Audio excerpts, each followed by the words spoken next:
Hello सम्पूर्ण साथीहरू, आज चाहिँ म दुई शब्द निर्वाचनका कारणले झै झगडा भइराखेको छ मध्य प्रदेशमा, त्यसकै बारेमा म केही दुई शब्द बोल्न गइराखेको छु हैन।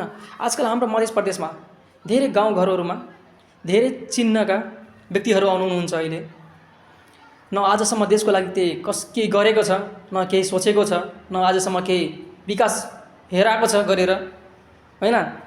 त्यसकै जस्तै अब कोही हुन्छ नि त गाउँघरहरूमा, अब त्यसकै अगाडि चाहिँ जाई घन्टी जाई बालन भन्ने, अब चाहिँ जाई घन्टी जाई बालन भनेपछि त्यहाँ त अब फिक्सै झै झगडा त हुन्छ हैन, किनकि अलरेडी उहाँहरूको चाहिँ चाक झलेकै छ हैन। अनि त्यसपछि त्यहाँ जाई घन्टी जाई बालन भनेपछि नुन छर्के जस्तै भयो क्या हैन। जब अलरेडी उहाँहरूको चाक जलेकै छ, त्यसमा नुन छर्केपछि त केही न केही रियाक्सन त निस्किन्छ फिक्सै। के त रियाक्सन मलाई थाहा छैन, अहिले त्यो त केमिस्ट्री सरसँग सोध्नु पर्नेछ हैन।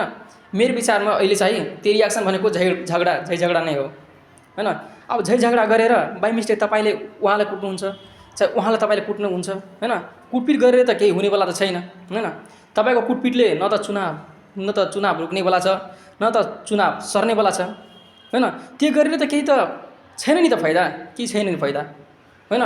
मेरो विचारले तपाईँले जुन चुनाव चिन्हहरूलाले तपाईँले जे दिनुहुन्छ नि, पैसा, पेट्रोल हैन, मासु चुरा चाहे रक्सी नै खानु, के लिनु, यही हो टाइम लिने खाने। अब आउँदैन फेरि फर्केर, किनकि फेरि नयाँ बानी आएपछि त फर्किनु त यस्तो मिल्दैन नि त खान। त्यो मेरो विचारले तपाईँले जे दिइराखेको छ लिनु खानु क्या हैन। चाहिँ एकचोटि चाहिँ भोट हाले बेलामा आफ्नो देशप्रति, देशलाई एकचोटि सम्झेर, आफ्नो छोराछोरीको भविष्य सम्झेर हैन, कसरी मेरो छोराछोरीको भविष्य बन्छ हैन, त्यो सोचेर चाहिँ तपाईँहरू भोट हाल्नु। जतिखेर तपाईँ भोट हाल्नु जानुहुन्छ, न त त्यसको बाउले हेर्छ न त्यसको माउले हेर्छ केमा हाल्यो केमा हाल्यो। बाई मिस्टेक त्यो त पछाडिबाट हेरिरहेको हुन्छ नि त बाहिरबाट, केमा हालिरहेको छ भोट, किनकि तपाईँले त मासु चुरा खाएको हुन्छ, त्यो त फिक्सै हेर्छ कहाँबाट त्यो कुनमा हालिरहेको छ भोट। न त त्यहाँ त हानेको त स्टाम्प त हेर्दैन नि त कुन चिनमा हानेको छ त हैन। त मेरो विचारले यो चाहिँ धेरै भिडियो लङ भइसक्यो हैन। हस्, धन्यवाद।